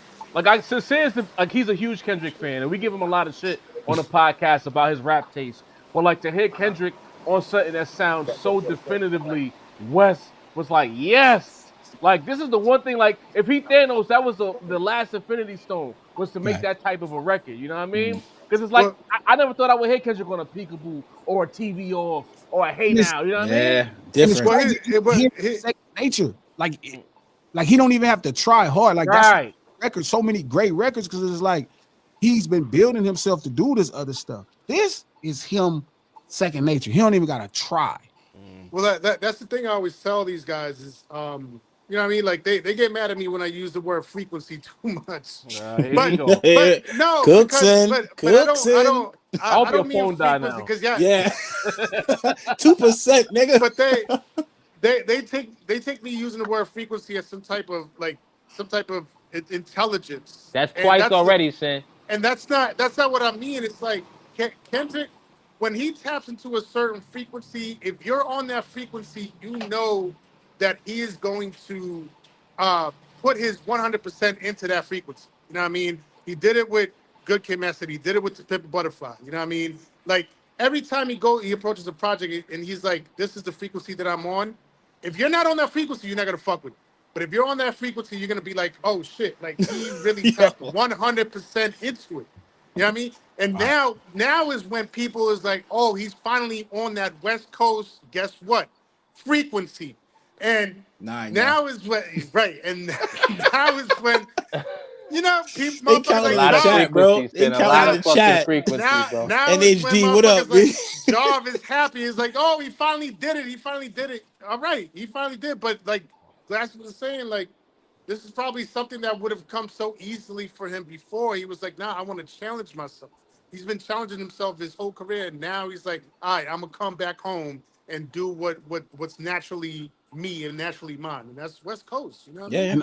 And I think that's why the records were so good. Like every record, like I've listened to records, and I'm a harsh critic even on the homie. It's like I'll hear certain things on records. I'm like, oh, he missed with that. He missed with that. That's cool. This is the one time, right? I was like, yeah, fuck. You know what I mean? Like it went from him being the best of his era to like, oh yeah, he on some of my people's ass. He on dog ass. He on J ass. He on face ass. Like he making some shit. And I remember texting him like, you know, hey, this motherfucker right here. And he was like, man, I just had to grow up. I was like, I was telling him like I could hear it's unapologetically you. Like there is no compromise. He was like, man, I just had to grow up, G. I just had to grow up. He grew up, and now it's like, yeah, I don't give a fuck what y'all think of me. This is what I am. And I could just hear it through the record. Like it brought a different level of joy to my heart. And I hope he, you know, is on his way to triple platinum already. You know what I mean? It ain't even been out, you know, but it ain't been out 6 months. You know what I mean? Right. And I just wanted to break every record of every album he ever put out. I want this 12 months to be the most important and thing in his career, because it's when you got him unapologetically at his greatest. I mean, not necessarily trying to overly entertain with art, but just really defending hip hop. I mean, really standing up for hip hop in a way that people would never understand. You know what I'm saying? I hope this is his greatest reward. You know what I mean? I hope the album is 7 times platinum and Not Like Us is diamond in less than a year. You know what I'm saying? I wanted all 5 Grammys on his way. I want it all to happen for him for making that sacrifice over his personal desires of kind of keeping this mundane experience. You know what I mean? To me, where it was like, I used to always say the top, I think he don't want to be the biggest star he can be because he didn't want to deal with all the shenanigans. But it's like, God builds you to do this, bro. And you know what? I think it got to a situation where because he loves this shit so much and he watched so much bullshit with the nigga he was in the ring with, it was like, I guess I gotta be that guy for this shit to be the way I want it to be. It couldn't be nobody else but him. Don't disrespect to Cole, but it couldn't have been Cole. Cole don't have that ingredient. You need that fight in you, bro. To wear that crown. You know what I'm saying? Kendrick had everything you needed as far as the attributes to wear the crown, and he really loves his hip hop shit. You know what I'm saying? Like, you can't sit to the side and then be mad when the light skinned nigga over there doing all the shit that you don't like. You got to move him out the way. And I felt like it was time. Especially when they start saying they're as big as the Super Bowl. It's like, hold on now. I'm right here. Right. You know what I mean? Like, I've been this nigga. I think the thing with Kendrick. Look, he did a lot of damage. Cuz was popping it. He a cold motherfucker. Drake a cold motherfucker, bro. No, make no mistake. Yeah, no cap. That's why this whooping was so important. Right. But I think Kendrick put the music first, because like I feel like when you make music, it couldn't have been Big Sean. It had to be Drake. It had to be. When you make the music, bro, like the music must come first. And like you mentioned, Kanye West is in your top 5. I feel like after my Dark Twisted Fantasy, I feel like the music wasn't first anymore. You get what I'm saying? Through all from fucking the first album to then, everything was about the music. I felt like he felt the way Kobe felt. Like, if I win this game, but my heart stops on the court, I don't give a fuck. We won the game. And I was feeling that from him. And I feel like that's kind of what we got from Kendrick in the sense of the music stood alone. I feel like on the last the Big Steppers, we didn't get the best music. We got the best like Kendrick experience from what he was going through at the time. That was a therapy album, you know what I'm saying? Yeah, you know what I'm saying? But I feel like with this album with GNX and Kanye before, the music was everything. Like nothing else mattered. You get what I'm saying? You know what's funny? I feel the exact opposite about Kanye. I feel like he measured us up on the first 3-4 albums. He measured up what we thought hip hop was and delivered to us what we thought hip hop was from his perspective. That's why my Dark Twisted Fantasy hits so different from everything else. That motherfucker is a game changer. Facts. That motherfucker right there. That's when I was like, okay, this motherfucker.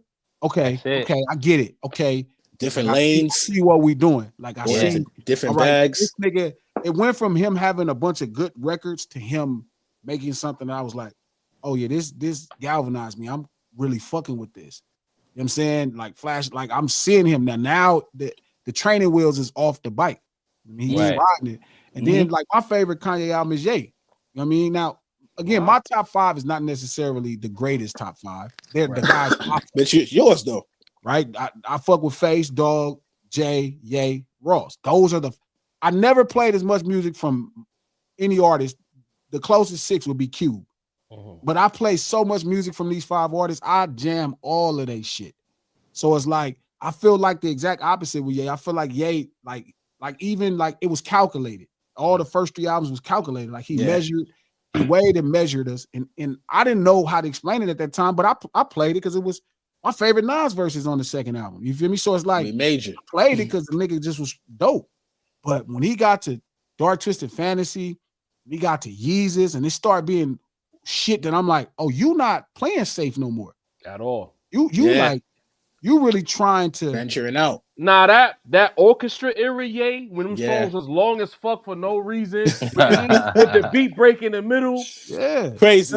The Watch the Throne, My Beautiful Dark Twisted Fantasy, the Good Music album, got the best Ross verse I ever heard on that album. Man, he gave Ross Live Fast or Die Young, and you know that was a My Beautiful Dark Twisted Fantasy session, and he just gave that to Rose because the formatting was the same. That era, for better or worse, I think that was the greatest era of Ye. But I think that he's been suffering from that era ever since because he can't find that again. He's been chasing it since he had it. You know what I'm saying?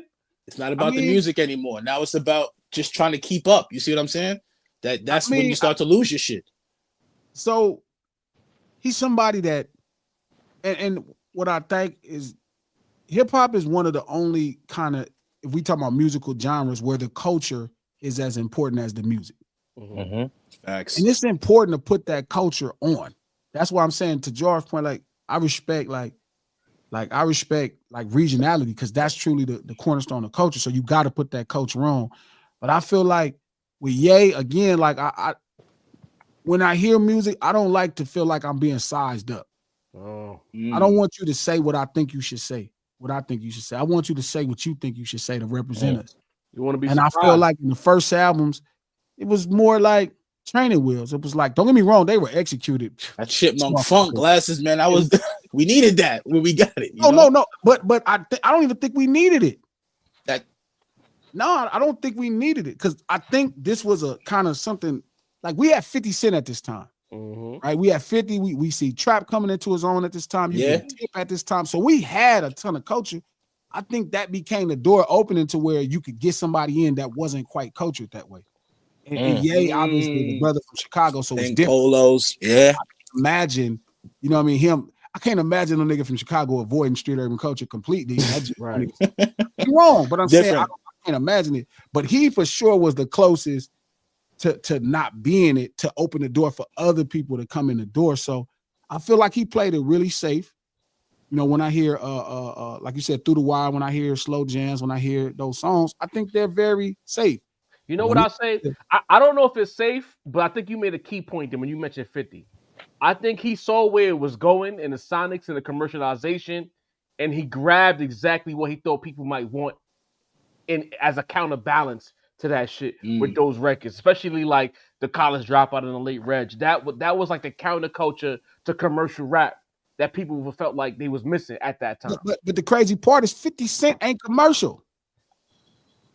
I mean, by the time Get Rich or Die Trying. Curtis was a commercial album. No, Curtis is different. But I'm saying Good Rich or Die Trying ain't a commercial record. True. The world just fell in love with him at a time where gangster records. Bro, this nigga is some crazy shit happening on that. Sometimes we don't realize how crazy the shit happened on that. Yeah, that was unprecedented, bro. He killing niggas' mamas on that record. He is. He definitely is. 50 was too big to fail at that point. You know what I mean? Crazy. His story was so polarized and it was a big deal, but this nigga is Many Men Wish Death on Me is not a commercial song. I don't care how successful it is. 21 Questions is a commercial song. You know what I mean? You get what I'm saying? Like, but I'm saying we're not gonna cap. I just don't want to cap. Even 21 Questions ain't that. Again, I think we confused the success.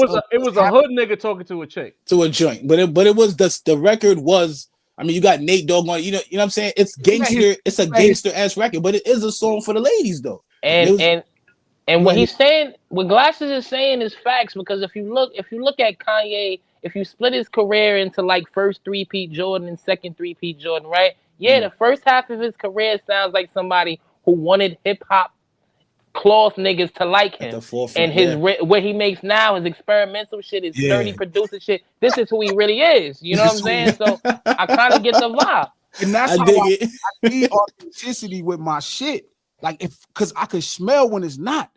You feel me? And it's like the first three, don't get me wrong, I think he played it safe. Not safe, like meaning like, you know, he didn't do nothing crazy. He didn't try nothing. He didn't step out we the box seeing him. crazy. Yeah. Now, when you got to Dartism, even I hate 808s and Heartbreak, but he started to look.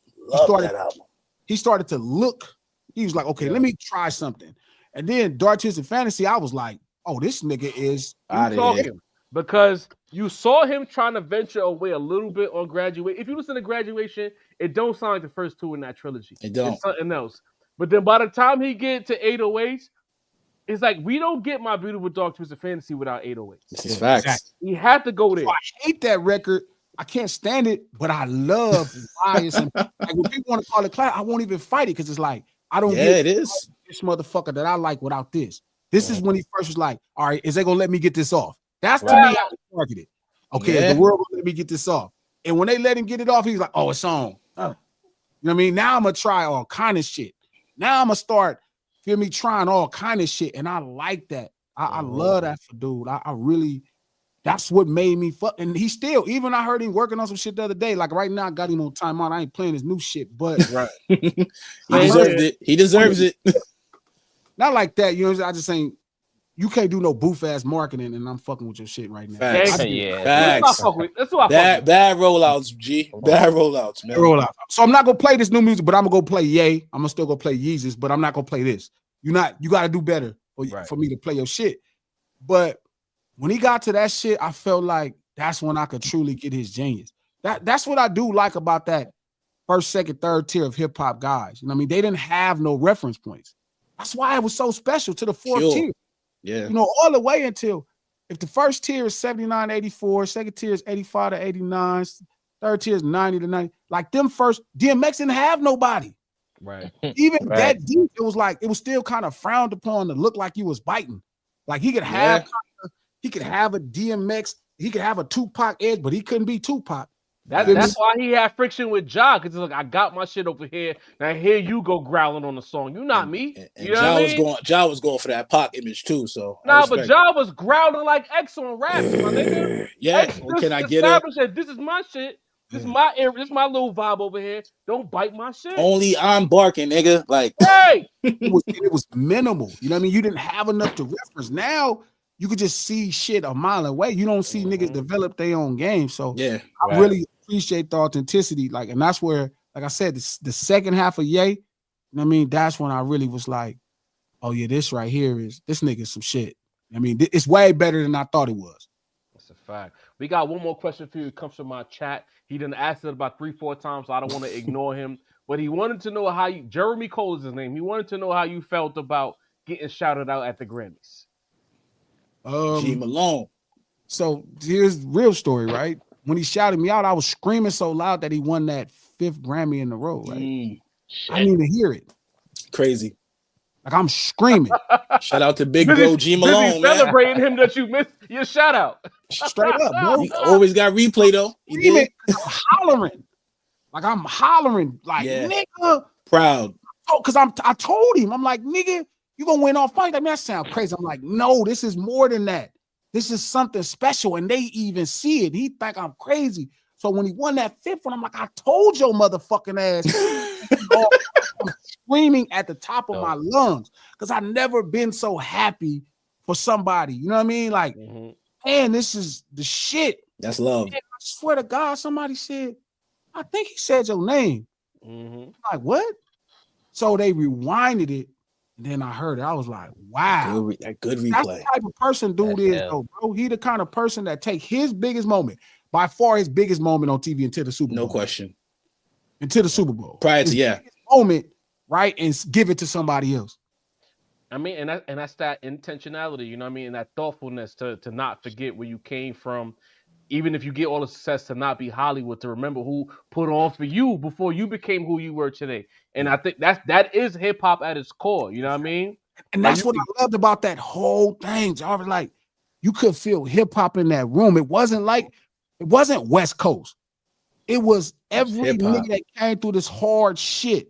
And Mhm. he did it, and that shit just blew Culture. my mind. Like I was so, I could see that this shit got another breath of life. You know what I mean? And everybody look at him like, can he carry it? Nigga, fuck, Hell move. yeah. I don't want him to carry He shit. cooking. Don't. Now, what you niggas want to do?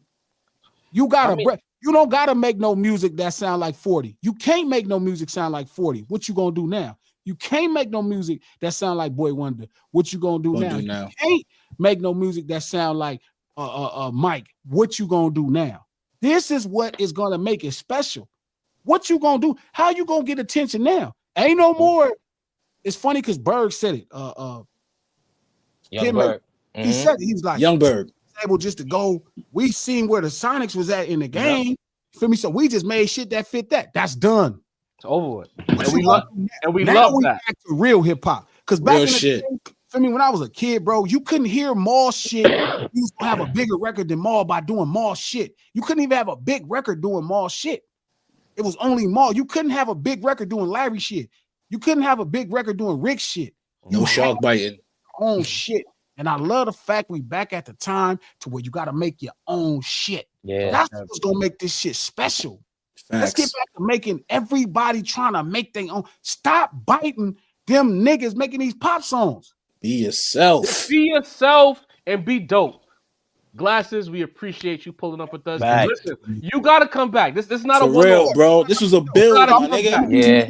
In a couple months, so we could This do ain't that a live. guest. This is family right Yeah, here. we got the Glasses. studio right in Brooklyn. You are welcome to pull up. Solid. Just give me advance notice so we can book it out and make sure it happens 100%. And for the chat, if they don't know who you are and they can't find you, if they living under a rock, where can they tap Googleable. with you on social media, man? I'm Googleable, dog. You can just Google me. Talk about it. Made it. That's a fact. Well, I'm Googleable. You feel me? So you can find me anywhere, bro. Twitter is my spot. There you go. We appreciate you. I'll be in contact with you real soon to make this happen again, man. Text you my map. Yes, sir. Much appreciated, bro. Glasses, I need a list. I need a list of the good food spots in LA. Glasses, man. Make me a list, man. It's a short list if you want something black. I take it. Long list. You want something black? It's about a couple names. There you go. Shit, I take it, bro. Glasses, Malone, pull Say up that. at the Rap Round Appreciate Table. you, We will family. talk soon. Yes, sir. Much Yes, sir. appreciated, Dope, bro. man. We got a little housekeeping to do before we get up out of here. There's been a lot of talk. Again, hit the like button if you haven't by now. Hit the Get like up. button. Run those likes up right this second. Shout out to the West Coast for being cloth certified. Yes, sir. I see BTG in the chat. Facts. Put out BTG with the scouting report. Wink, wink. sir. You know what I'm saying? Legend. Well, you know I love you, Baylor. Shout out to BTG, man. Hey, that's the man right There's there. been some talk about New York and what it is and what it ain't. And it's like, it's too many platforms out here asking about New York and not doing the knowledge and not tapping in. They waiting for some blog or some website to tell you what's happening in New York. When as the rap and people try to come at us when we talk about Kendrick Lamar and Drake and all of that, when we've been tapping in with the New York underground scene for at least 3 to 4 years now. Bare minimum. So Might be more. we had arguably the biggest underground New York show ever, maybe. Ever. Because a few acts weren't there, so maybe. But one of the biggest ever. Rome Streets presented an event called The Town, and it was a who's who of the New York underground scene. And of course, the rap, because while a lot of cats talk about New York, the Rap Roundtable actually goes outside to these events and taps in with New York, get to feel the energy. So we were in the building for The Town, and we documented it. We have a mini documentary coming out that documents this show. Shout out to Rome. Shout out to Coach. Here's the trailer for Family. The Town and the Rap Roundtable's of presence at The Town coming at you real quick. Tap Take in, a y'all. look.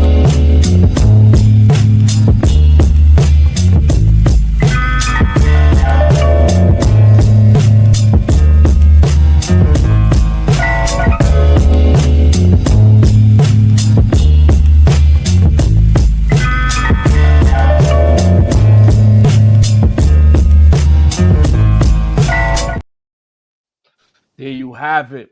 The Town documentary will be out this week.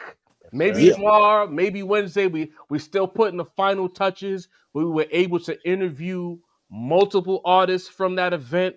We documented the event. We're gonna put it together documentary style for you, so that if there's any questions about what's happening in the New York rap scene, you know what I'm saying?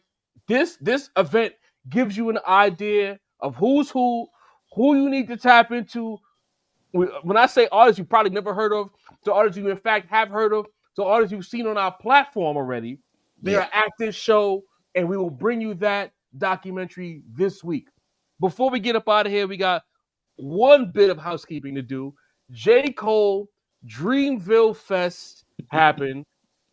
He's saying that this is the last Dreamville Fest before he tweaks it. And I can't help but think about it. And I think today is the 1 year anniversary of the apology heard around the Yes. world. So now Indeed. 1 year later, he's retiring Dreamville Fest in its current form. Where are we at? And then the album, no album announcement. I need the Cole fans to help me understand where are we at with J. Cole? Where are we at with Dreamville Fest? Is he afraid to drop? Macito, I'm coming to you first. Listen, when I hear that, what I think to myself is 1 year too late. Last year should have been the last one. Listen, I heard it was. They say it was a huge success. I didn't, not and not because of what happened in front of his own people, but I'm not like the festival guy, right? I don't even pay attention to the OVO one, the Dreamville. That's that's not really my thing. But I heard it was a big success. Of course it is, because J. Cole, as much as we clown him, guys, he still is super successful. Yes. One of the biggest artists in the world. You know what I mean? So when we drag him, don't think that's lost on us, right? But listen, bro, like honestly, the Claw certified, we ain't really caring about this. Honestly, like J. Cole is I appreciate that he's still, feeding his fans, you know what I mean, along with the MSG show, you know what I mean? So of course that's appreciated. You gotta love that, right? But as far as an objective observer, not a J. Cole fan, but just a guy with a podcast.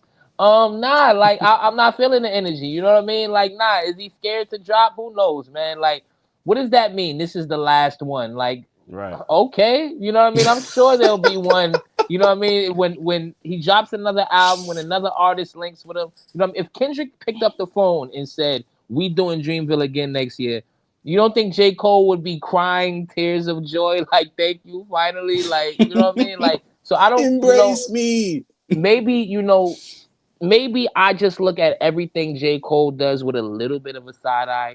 If that's the case, forgive me, guys. I can't help it. You know what I mean? We all saw what happened. So everything seems a little pretentious, right? I joked on the little soliloquy he wrote when he dropped I think it was Port Antonio, and he wrote some long ass, "I didn't mean to drop this, but I was possessed to drop it." You know what I mean? Like, everything Cole does just seems like, all right, my nigga, whatever. Fuck out of here. Very pretentious. Yeah. You know what I mean? It's another word that he is pretentious and is very like overly controlled and curated to where he's too concerned about how he's viewed as opposed to just not giving a fuck and letting his dick hang. Pause. Right. At a certain point, you've already fallen on your face. At this point, there's no more falling to fall. Stop overthinking this shit. Straight like that. I mean, Dini the Balance, Tappy, what are your thoughts, man? I think it's been a rough year. I think it's absolutely smart to cancel this shit, because right now the to me it's synonymous with like an L. You get what I'm saying? So wow. Yeah, I mean, come on, bro. Like, when you think of Dreamville Festival, you think of the one before that. You think of the one 10 years ago. You think of the couple that are coming in the next couple years. No, you think of it's too late to apologize. I'm sticking my chin out. Take your best shot. We're thinking about that. And I think as the artist he portrayed himself to be, I'm ready for all the smoke. When the smoke appeared, bro, you said no weed. You passed the weed. You didn't want to hit it. You know what I'm saying? So in that environment we in, bro, if you're in that bad standard right now, don't drop an album, because the album will be surrounded in negativity. You get what I'm saying? Build that buzz back up. Build that energy back up. Because I seen a clip from the show, and he was rapping good, bro. I can't take away from the skill and the artistry of it all, but I just don't believe the nigga no more, bro. You know what I'm saying? I'm. It's like you watching that nigga that's tough, and then you see him get punked. You can't look at him like the thug nigga no more, bro. You can't, because you always have that vision of, yo, I seen you get punked. You can't do that no more. You gotta pump the brakes and go back. I think he can get his footing back, but I mean, we talking podcasts more than we talking about albums, bro. He might as well pull up here. You know what I'm saying? Have a conversation. I'm just keeping it a beam, man. Hey, yo, again, real quick, before I give my take, if you haven't by now, hit the like button. Hit the like button. We need 400 plus real humans. Hashtag real humans hit that like button. Matter of fact, if you are a real human in the chat right now, everybody that's a real human, type real human in the chat for me right now. I need all my real humans to type real human in the chat right now. But to this point, hit the like button. I just feel like, I guess everyone is different, you know? And I look at myself. If I do something where I willingly put egg on my face, and I did this to myself, you can't like baste. Because I'm not even gonna say bask, because basking is good. When you basting, you getting cooked.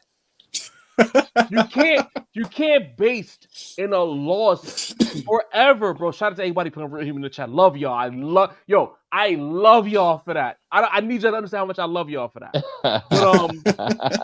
But real humans. Y'all cooking right now. Real humans, gang. Nah, y'all really touching my heart right now. We got 389 in here. Real humans. Hit the like. Put it in the chat. And I know the vibes. Can't comment that, y'all. Cook Jarvie. There you go. So it's like when you based in it, and the thing is, you seasoned yourself, you threw yourself in the rotisserie. Take yourself out of it. How long can you keep double dutching this shit? It happened. Cole, Jermaine. Matter of fact, if you a Dreamville fan here, oh no, AJ, if you lurking in the chat, look, listen to me. It happened already. This is my TED Talk. It happened. You took a loss. People were turned off. But you know what? Every time you dropped music recently, no one could take away your ability. And they were very impressed. In fact, the insults about your decision have dissipated. At this point, we just want you to just move on and pick your chin up, pause, and just attack this shit. How long can you wallow and baste yourself, my nigga? even when you drop it in music, you still going back to that moment, because again, it was a seminal moment. What was it? What we called it again, Deanie? What was that? Canon event. It was a canon event. Yes, we understand that, but it happened. The best part of a fall off, huh? is a comeback. Wink. It's time for the comeback. It happened.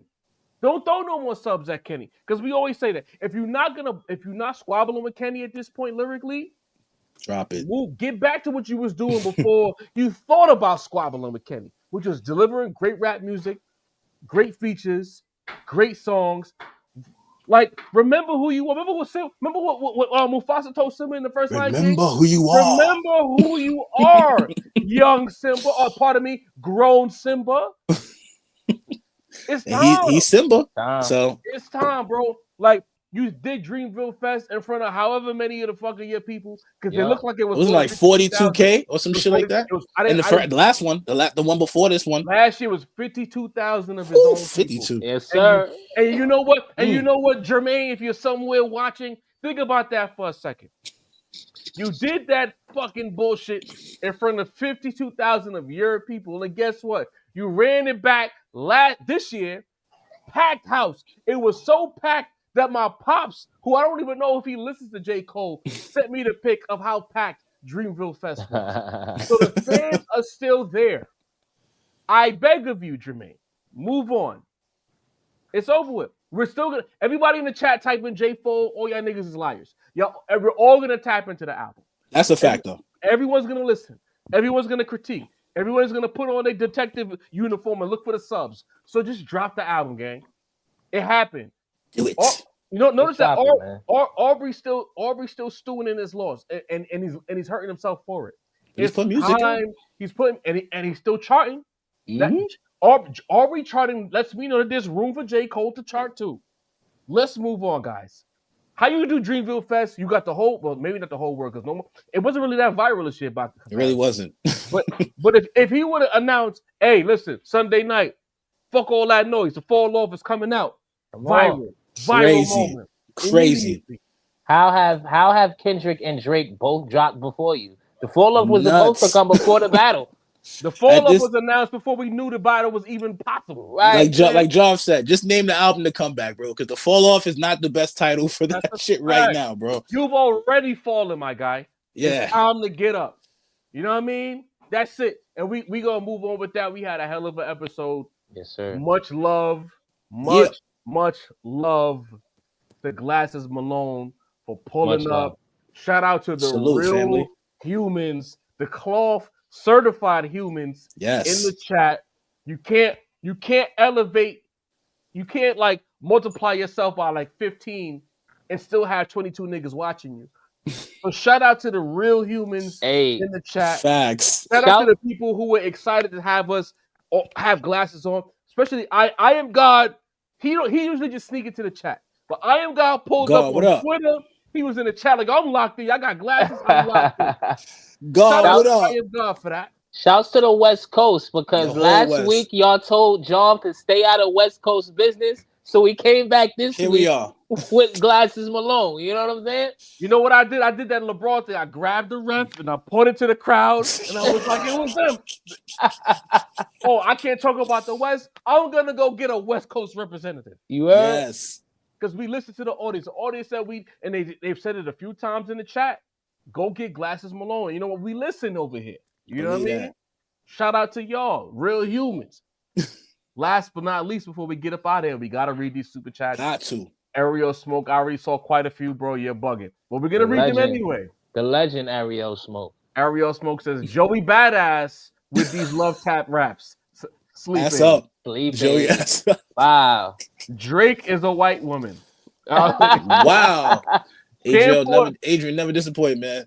Ariel, my fault. Says, meanwhile, your favorite rapper just scheduled a BBL. No tea to tell. We gonna mind our business so we excel. You a wild guy. Is that Kanye or Drake? Ball work. I don't even know. Cam Porter says, Street Dreams are all eyes on me is a prime example of that. That happened during the midst of a conversation. Mm-hmm. LB says, fellas, this is a dope dialogue. This is what we aim to do. Appreciate you.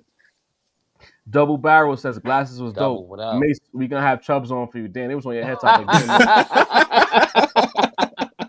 But see, that's how you know Mace my guy, because I didn't call him OVO Mace tonight. The whole time, man. You was freed up, Mace. I let him live. I let him live. We had company.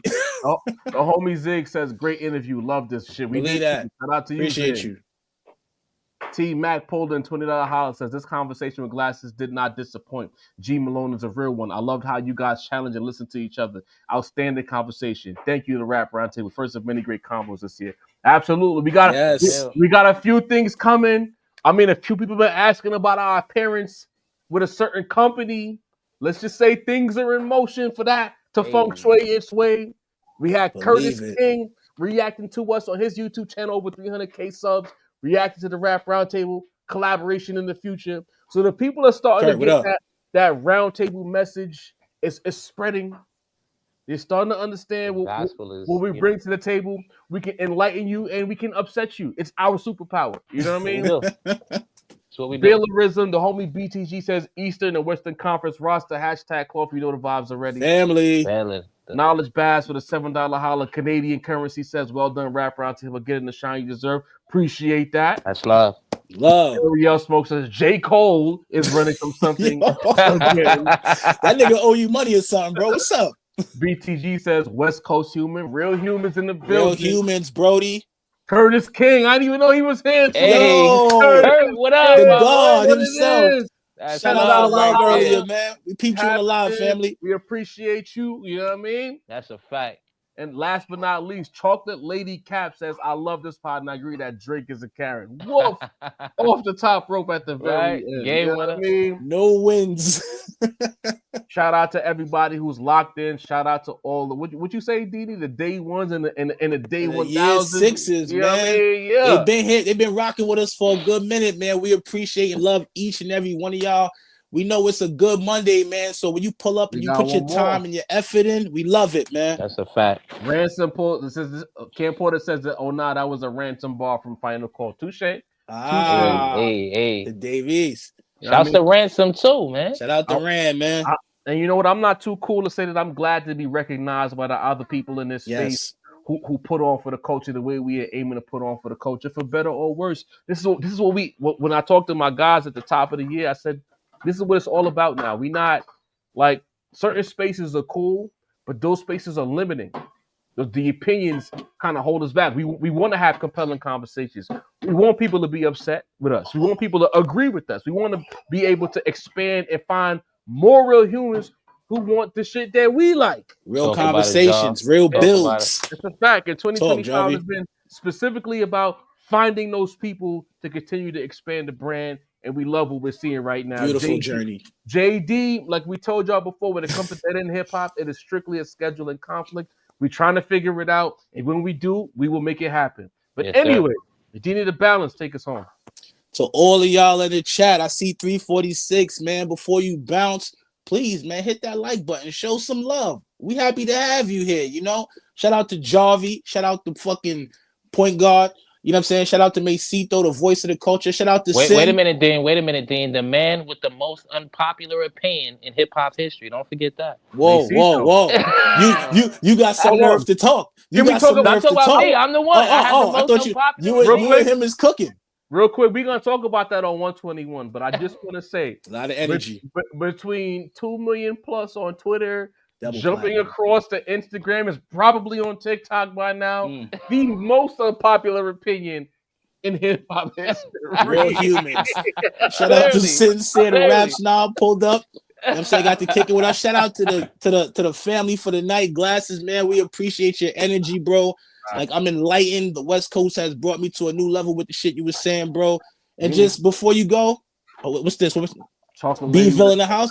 And shout out to the ladies. Shout out to the ladies, man. Hey, girls. The bots don't got the ladies either. You dig? We got the real humans. We got the ladies. We're just in a great vibe. We love y'all.